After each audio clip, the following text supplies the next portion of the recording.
Good evening, everyone. My name is Alex Goodrich, and for my reflection on food this evening, I am preparing one of my favorite dishes. This is called Yassa Ginar, or Yassa Poulet, or Yassa Chicken. It is a dish from Senegal, and I learned about this dish between high school and college. I took a gap year. I lived in Senegal, and I ate this a lot. It's one of my favorite dishes.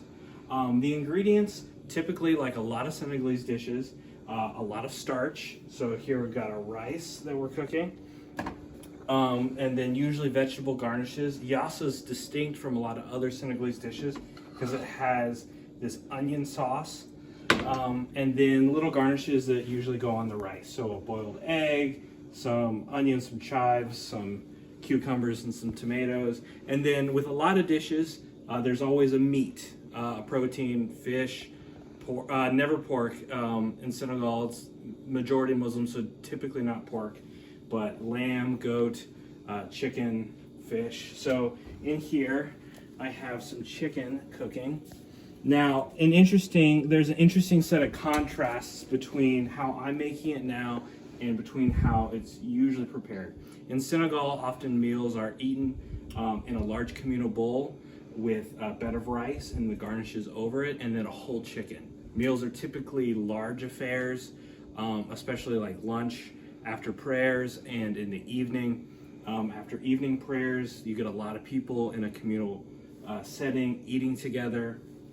The apartment I was renting, the family who I was renting it from often had me down for dinner. They often invited me, and so that's where I really learned Senegalese cooking.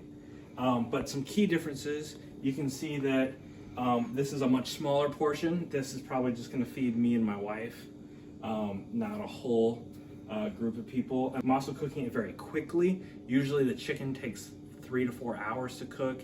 It's a large thing. It's like a Thanksgiving turkey. And then finally, the type of meat I'm using, you can tell these are chicken breasts instead of a whole chicken. So basically, kind of what I've done is I've taken a dish that's very, that carries a lot of value with it, but then the way I'm preparing it in my Western context here in Missouri also brings its own values into it. All right, so here is the meal. We have the chicken, we have the rice, we have the garnishes, the boiled egg, the cucumbers.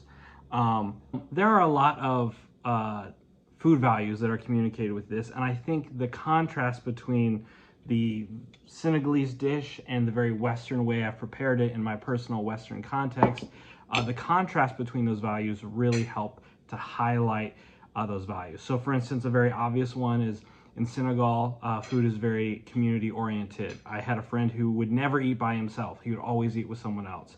And meals are almost always done with someone else in large extended family units. As opposed to in my Western context, I do eat with my family, but most of the time I eat with just me and my wife. If I'm at work and I don't have a coworker who I'm eating with, I often eat by myself. The way it's served, the large communal bowl versus the individual plate, obviously bring out values about individualism versus communal identity. There are some similarities though, coming from a Pentecostal charismatic Christian context. There is a thankfulness for food that I share with my Senegalese friends who also view food as a gift from God. It's not merely nutrition, it's not merely the product of natural things, but it is a gift from God. So those are kind of the broad ideas. Now personally for me, one of the big values is relates to my family history and how I engage with this food. So I grew up in South Africa for 20 years. I was 1 year old when we moved. My parents were missionaries.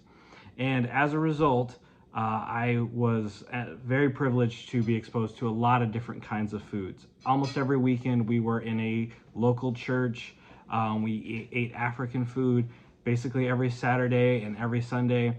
And growing up, my parents always taught me to embrace food from other cultures, from other traditions. That was a way to affirm the image of God in them, to affirm their culture as something valuable. So food was really important in bringing out those values. Hospitality was another thing. A lot of times we were fed African food by the people we were visiting, the people we were working with. And so acknowledging that hospitality, acknowledging that sacrifice. Definitely growing up in South Africa post-apartheid, there was certainly poverty and other sorts of economic and food injustice that really came out when you visit someone and you're honored by their hospitality in spite of those factors. So a lot of that combined, for me, some big personal food values is the image of God in every person, the value of every person, the value in diverse cultures, and the value in hospitality, in both receiving it graciously and then giving it back out. So there's a lot more I could talk about with food values and with the theology and the sociology of it. I had a whole thing written out about how the sparkling water represents my Pentecostal charismatic background and their trends towards abstinence from alcohol, or my time living with Muslims in Senegal who also abstain from alcohol. There's a lot of things I could talk about, but I ran out of time.